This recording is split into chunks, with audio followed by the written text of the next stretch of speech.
So it's like a thick consistency.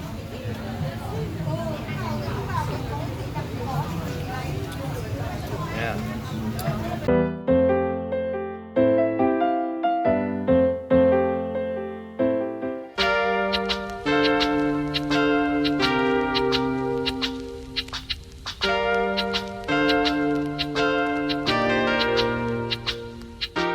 All right, so we just had our first bowl of pho, our first meal in Vietnam, and we didn't even get to film anything because it was kind of like fast-paced, soup Nazi, Seinfeld type of stuff. But what was your thought?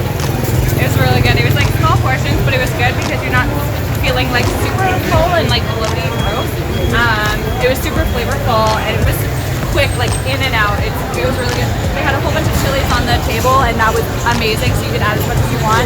And one thing that's really cool is that like you basically sit down at a table and everybody that orders things, so like there were these little fried donut things that you dip in the soup. I can't remember what they're called, but a man at our table ordered those and he offered them to us and we took them. Like it's just a very sharing sort of environment. It's really cool.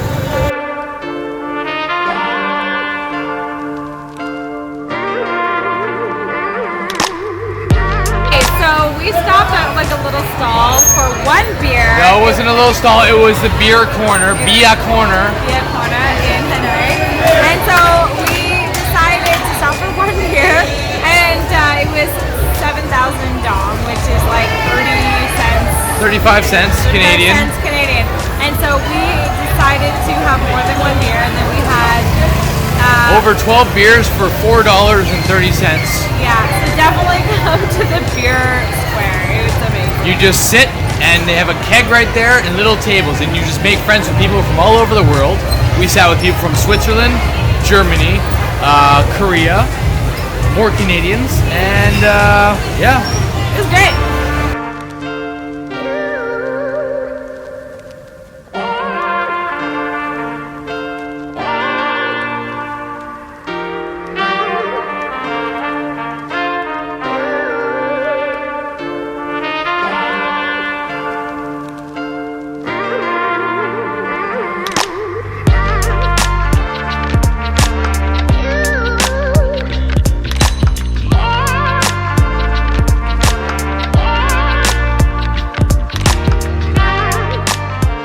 So we're here at Hon Kiem Lake in Hanoi.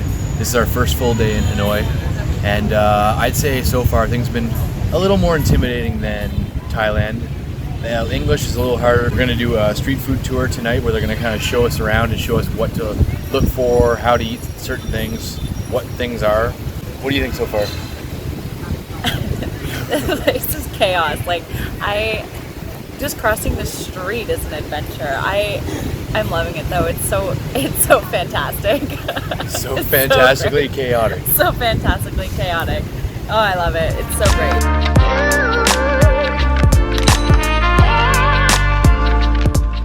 Alright, so we're about to have our first banh mi sandwich, which I'm very excited for, just because it sounds so simple. It's like a Subway of Vietnam. I'm pretty excited because I think it's going to be really, homey. It might not live up to expectations. This one's been rated pretty high and it's been suggested by our hotel. I'm pretty excited. Hopefully it lives up. Let's go.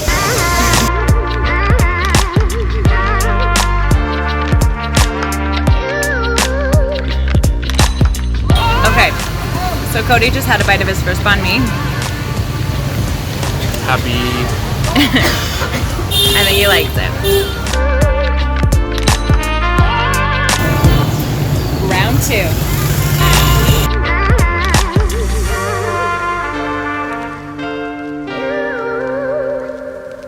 Okay, so we're off to do a food tour. We're doing a walking food tour right now, and our guide was asking if we eat anything, and so we said yes. She's looking for allergies and things like that. But she followed up by cat and dog, and that's when we were like, that is a hard no. She was just kidding anyways. We think. I think. Unless it's because of our reaction. So we'll see how this goes.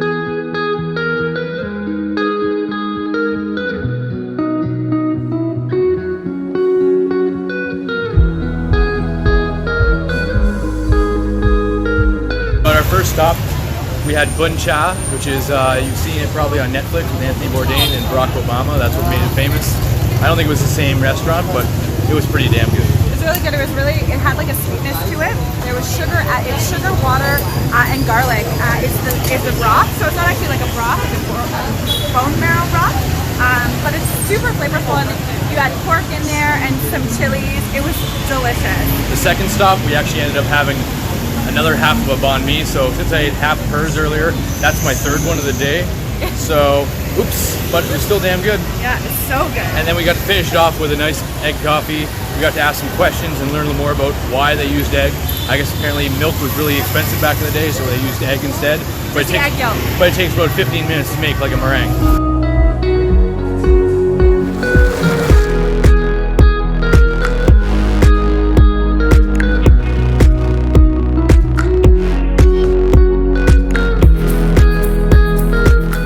Apparently this little stand or this little house, just the property alone, is 1.3 million US dollars to purchase. So the people here, it doesn't look like that much. Their bedroom was actually behind where we were eating, but they're apparently millionaires. So we found out as to why all the Vietnamese people eat on the street with like these little plastic stools. It's because apparently it's actually illegal to have to eat on the street. So to have street food, it's illegal. And so they have the plastic stools just so that they can quickly grab them and run from the police. But funny enough, the police come after their shift and eat on the street. So this is called min sao, and it's a glass noodle beef egg stir fry. Delicious. Now make a face.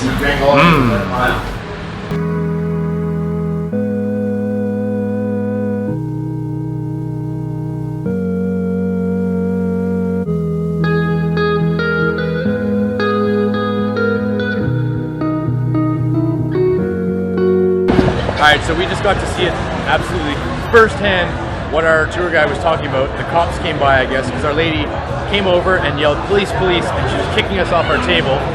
And she stacked all the stools and made it look like we weren't there. The cops drove by, and then she said, okay, okay, and brought the chairs back out. So I guess it's actually true that you can't eat on the street here, and that's why they have the little plastic stools.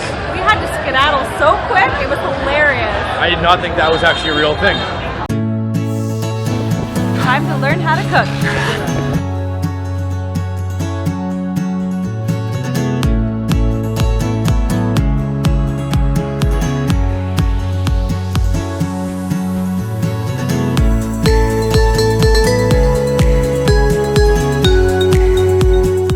There's so much going on here, I don't even know what to do.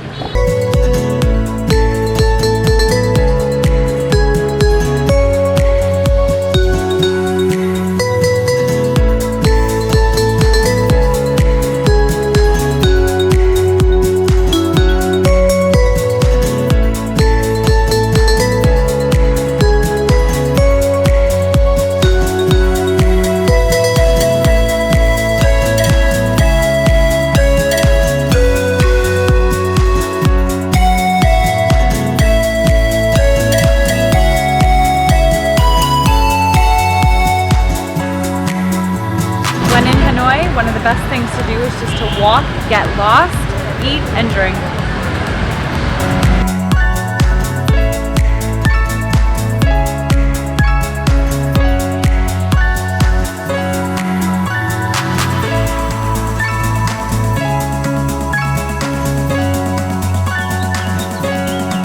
So, if you're wondering what egg coffee is, basically, I guess way back in the day, milk was really expensive, and so the creator of the egg coffee just used egg yolk, like a pinch of salt, and whipped it up for like 15 minutes to make this like creamy, like thick consistency that's super sweet. Now they add condensed milk, but yeah, it's my new obsession for sure.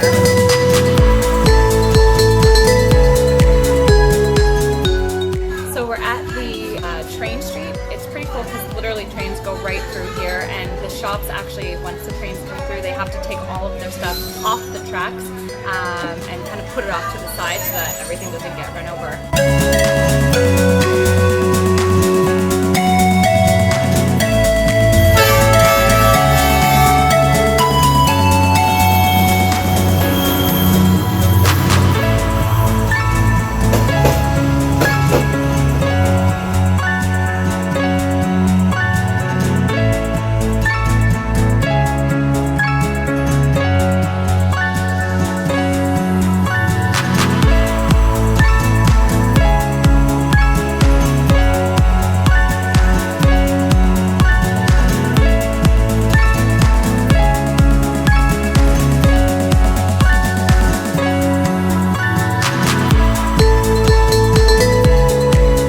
I think if anyone comes to Hanoi and you read a TripAdvisor review of the place and it says that you can hear a lot of road noise so it's hard to sleep, I don't think those people did their research on Hanoi, because I don't think you come here to sleep or get peaceful rest. I think that's the opposite of what it's about.